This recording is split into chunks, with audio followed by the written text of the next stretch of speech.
Bom, gente, muito obrigado novamente pela oportunidade. Então, conforme explicou o Luiz Belo, nós vamos fazer a metade da apresentação sobre a importância da obra de Chico. Eu acho que até um tema redundante, porque ninguém duvida disso, né? A obra do Chico, ela é uma obra ímpar.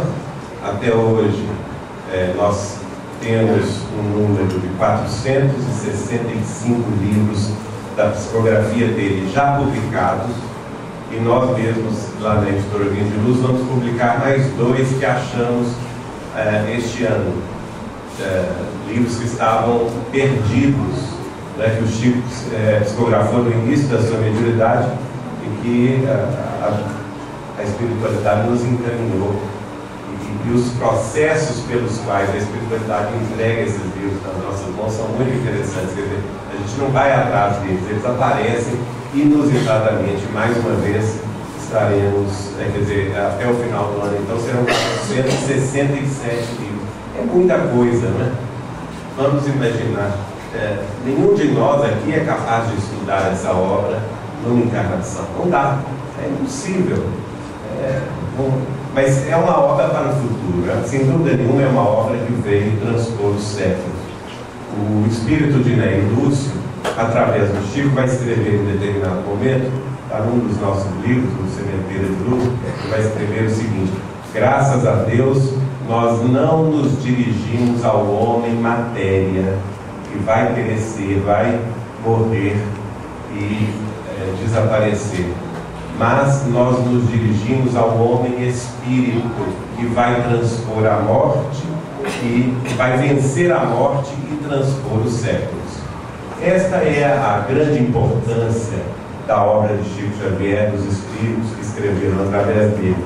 Eles se dirigiam a nós, espíritos imortais, homens e mulheres que vão vencer a morte, que vão transpor essa vida terrena atual, e vão se dirigir ao futuro do século sem fim. Então é um material de preparo que nós estamos tendo, uma chance única que nós estamos tendo de fortalecimento do nosso espírito.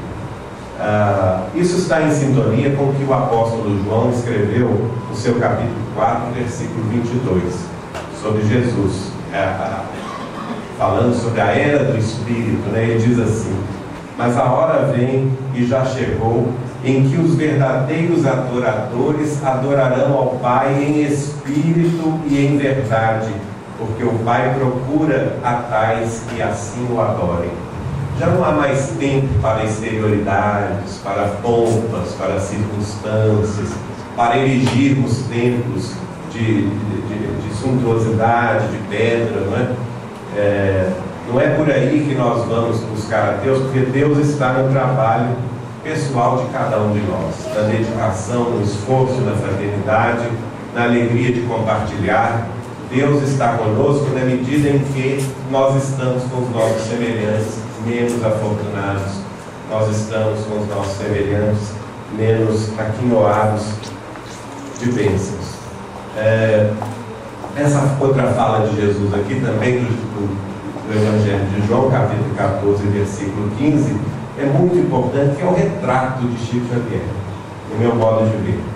Esse aí ele podia, ao final da sua existência, como que ficar tranquilo: se me amais, guardai os meus mandamentos. Sem dúvida nenhuma que Chico Xavier guardou os ensinamentos de Jesus, guardou as orientações do Evangelho em todos os instantes de sua vida, e serve para nós como exemplo, como roteiro para nós mesmos termos a chance, por nossa vez, de erigir esse caminho de verdade e vida. E eu rogarei ao Pai, e Ele vos enviará outro Consolador, a fim de que fique eternamente convosco. Essa fala do Cristo é muito forte. O Consolador será enviado, um outro Consolador, que não o próprio Cristo, né, gente? Um outro Consolador, nós entendemos hoje como sendo a doutrina espírita, mas que ficará conosco eternamente, a fim de que fique convosco eternamente. Isso é muito profundo, porque ele rompe as barreiras dos séculos, dos tempos, dos conhecimentos humanos. E só pensando nisso, nós vamos meditar o seguinte: o Espiritismo ele tem que ser extremamente adaptável aos tempos, adaptável ao progresso da própria humanidade. Kardec, inclusive, recomendava isso. O dia que algum ensinamento espírita, ou alguma coisa que eu tenha dito ou escrito, estiver em desacordo com o próprio caminhar com o progresso humano, da ciência, das artes, da filosofia, da religião, fiquem com o progresso humano e abandonem aquilo que foi escrito erroneamente, reconhecendo por si um até movimento de humildade, que nada nem ninguém detém a verdade absoluta. A verdade absoluta pertence a Deus. Nós vamos aos poucos levantando véus à verdade, o que é muito diferente, né? De fato, espiritualmente nós temos dormido muitos séculos e não há mais tempo para esse sono espiritual. É preciso que a gente desperte para a realidade do espírito imortal, para a realidade de que nós mesmos é que construímos a nossa espiritualidade. Os benfeitores espirituais, o máximo que eles podem fazer é nos abençoar, é nos fortalecer, nos dar coragem, ânimo, esperança, mas a construção é nossa. Quer dizer, isso, dentro da obra de Chico Xavier, é uma tônica principal. A obra de André Luiz e a obra de Emmanuel falam exatamente da responsabilidade pessoal de cada um de nós nesta construção espiritual que nos pertence. E ela necessariamente vai passar pelo trabalho fraterno. Não tem outra maneira. Nós não encontramos Jesus na adoração, como ele mesmo fala aqui no Evangelho de João, mas em espírito e em verdade. Em espírito na adoração direta, mas em verdade no trabalho fraterno. Vocês aqui estão muito bem cercados, né? Com tanto trabalho fraterno, com tanta tarefa bonita nesse ambiente maravilhoso aqui da CEOV. Esse é o caminho, não tem outro caminho. Por mais que a gente queira adiar esse caminho, é o trabalho, é a dedicação, é a solidariedade que haverá de nos elevar. Por isso que a obra do Chico é muito importante. Logo na abertura do Livro dos Espíritos é um trecho muito importante, que é o trecho de Prolegômenos, que diz assim: todos que tiverem em vista o grande princípio de Jesus se confundirão no mesmo sentimento de amor ao bem e se unirão por um laço fraterno que envolverá o mundo inteiro. Deixarão de lado as mesquinhas disputas de palavras para somente se ocuparem das coisas essenciais. O quanto ainda nós estamos longe disso, hein? Olha só o que os Espíritos escrevem logo no prefácio do Livro dos Espíritos. Aqueles que tiverem em vista o grande princípio de Jesus, eles se amarão fraternalmente, colocando de lado as mesquinhas disputas para se ocuparem das coisas essenciais. Isso aqui é o retrato da vida de Chico Xavier. Ele a vida inteira soube fazer isso, se ocupar das coisas essenciais. A dedicação dele à tarefa não só do esclarecimento, como da consolação, concomitantemente uma com a outra, era primordial e era foco principal da sua vida. Ele renunciava a tudo para atender a esse compromisso de se ater e se ocupar apenas das coisas essenciais. Não quer dizer que ele não sofreu. Sofreu muito, sofria muito. Nós tivemos 21 anos de amizade com ele. E tivemos muita intimidade, nos hospedávamos lá na casa dele. Sabíamos o quanto ele sofria, o quanto ele se magoava no sentido do recebimento dos ataques gratuitos e muitas vezes até do próprio movimento espírita. mas qual que era a grande resposta que ele escolhia dar para o futuro, para todo mundo, para aqueles que eram detratores de sua tarefa? O silêncio. Esse que a gente não consegue ainda exercitar, né? A resposta dele era o silêncio. O silêncio, mas não o silêncio apenas daquele que cala e se omite. Era o silêncio ativo, porque ele se calava, mas continuava trabalhando, de modo a deixar um exemplo para o futuro. E nós vamos ver que uma de suas principais obras, as suas obras iniciais, é exatamente a revelação da missão brasileira. Brasil, coração do mundo, pátria do Evangelho, pelo espírito de Humberto de Campos. E nós temos que refletir aqui de uma maneira diferente. Às vezes a gente ouve uma palestra ou outra num sentido assim até ufanista, de dizer que nós brasileiros somos privilegiados porque aqui nós estamos protegidos pela espiritualidade maior, tendo em vista que aqui o espiritismo floresceu com grande força. Mas a grande pergunta que nós devemos nos fazer e temos até a obrigação moral de enfrentar é o seguinte: gente, será que nós somos melhores que os russos, que os chineses, que os europeus, que os africanos? Será? Será que nós somos melhores que os de outras profissões religiosas, que os muçulmanos, que os taoístas, que os budistas, que os hinduístas? Por que o Brasil recebeu esta bênção antecipada? Se a gente viajar e nesses outros povos, a gente vai ver que o espiritismo está longe de chegar lá. E quando se fala, tem espiritismo no mundo inteiro, está fazendo palestra no mundo inteiro, a maioria de brasileiros está lá, né, gente?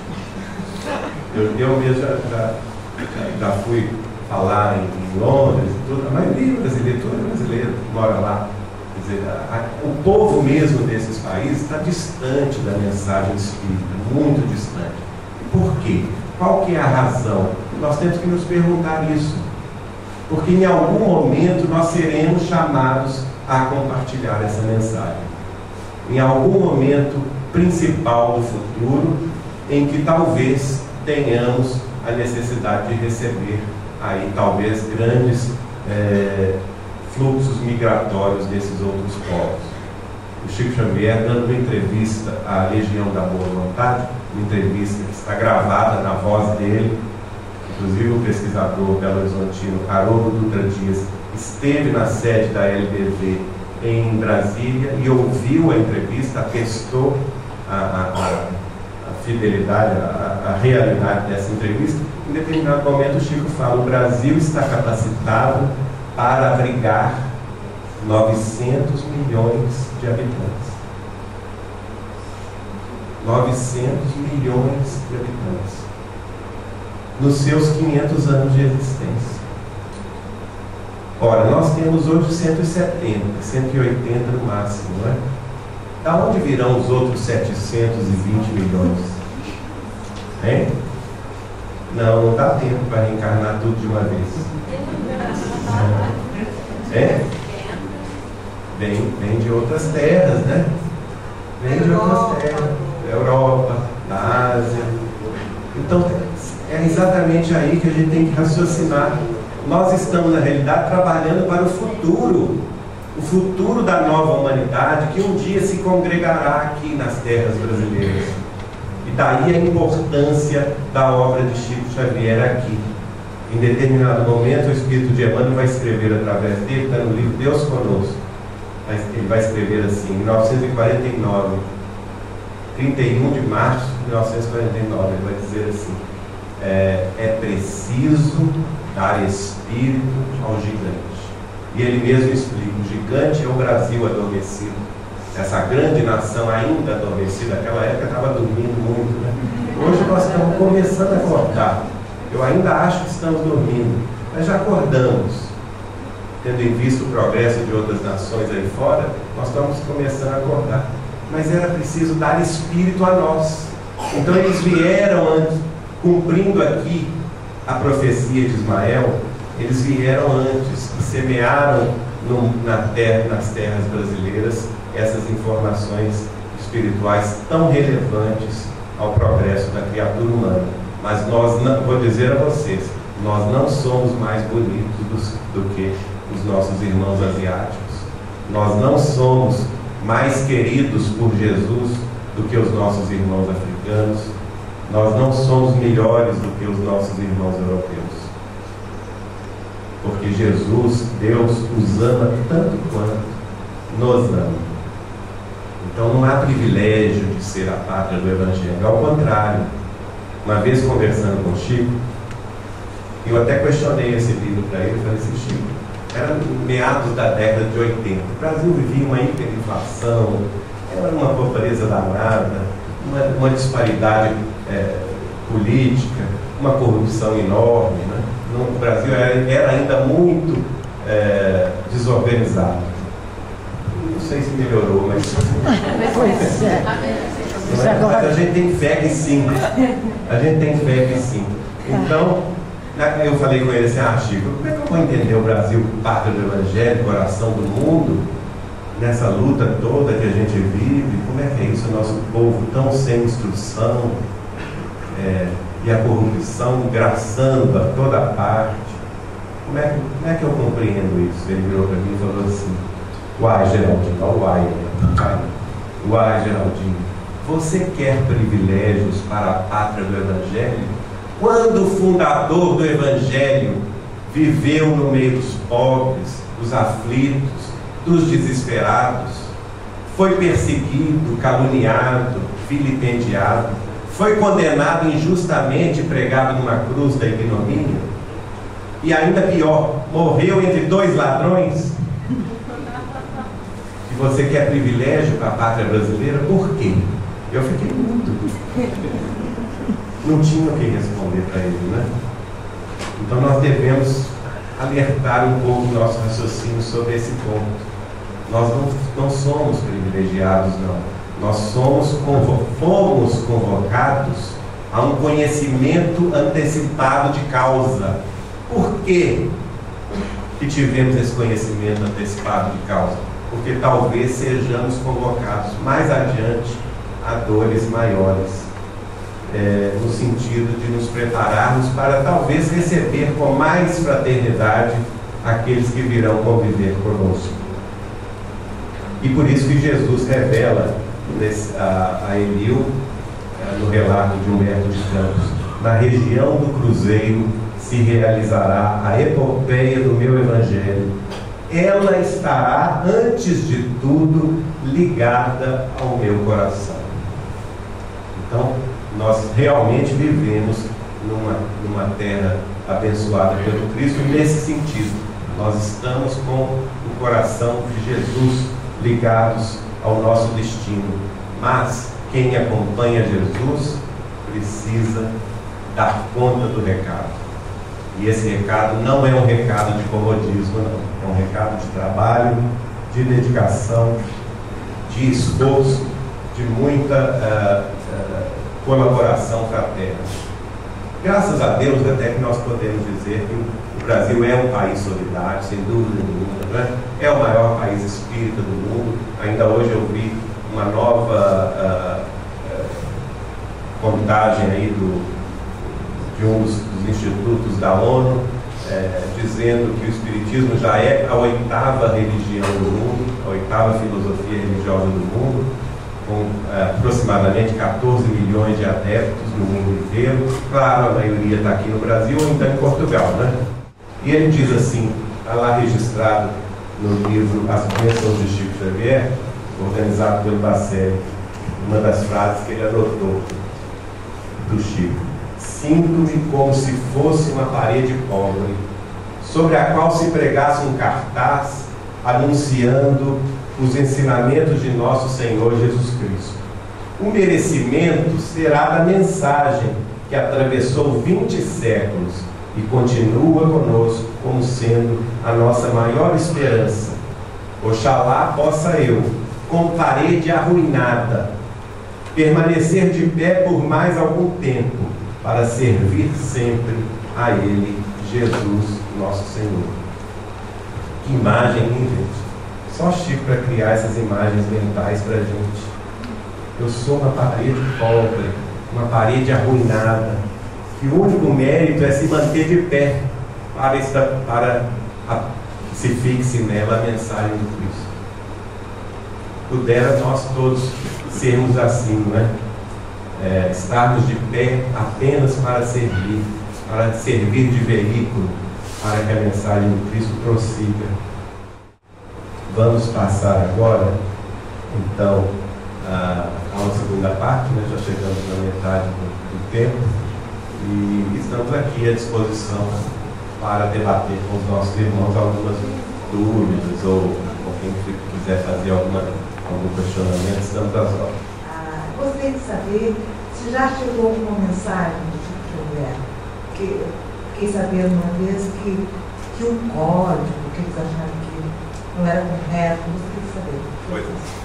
Bom, primeiro eu gostaria de fazer um preâmbulozinho, o seguinte: o Chico nos dizia, e não só a mim, mas a várias pessoas da sua intimidade, né? Ele falou isso com Suzana Maia Rosim, com Wanda Joviano, com Nena Galves, o Francisco Galves, com o Bacelli, com o Eurípides, com diversas pessoas, o professor, o doutor Elias Barbosa, Ana Sônia Bassante, que é uma das dirigentes do Grupo Espírita da Prece, que hoje preside a Aliança Municipal Espírita de Uberaba. Enfim, ele dizia o seguinte, que as posições iriam se inverter, Emmanuel reencarnaria, como de fato ele atestou que reencarnou, veio ao mundo físico em 1999, vindo a nascer no ano 2000 no interior do estado de São Paulo. E que ele, Emmanuel, seria no futuro um médium de psicografia e que o Chico escreveria através dele. Isso ele nos avisou, né? Inclusive ele brincava dizendo que ele falava com o Emmanuel assim: aí o senhor vai ver quanto é difícil ser médium aqui nessa terra. Mas Emmanuel não deixava por menos não, pois aí você vai ver o quanto que é difícil guiar um médium na terra. Os dois tinham o mesmo padrão de humor e cobrança. Não é? Então eu creio muito nisso, porque eu ouvi da boca do Chico. Ninguém me contou isso não, o Chico me contou isso, né? Eu acredito que realmente o espírito de Chico Xavier vai de fato escrever muito através de Emmanuel reencarnado. Agora, você me faz uma questão sobre a senha. A senha existe? A senha existe. Porque houve uma questão que incomodou muito o Chico Xavier, né? Ele estava encarnado ainda e determinado médium em Belo Horizonte publicou um livro de Emmanuel, falso, né? A gente tem que encarar a realidade. O Emmanuel já estava reencarnado, né?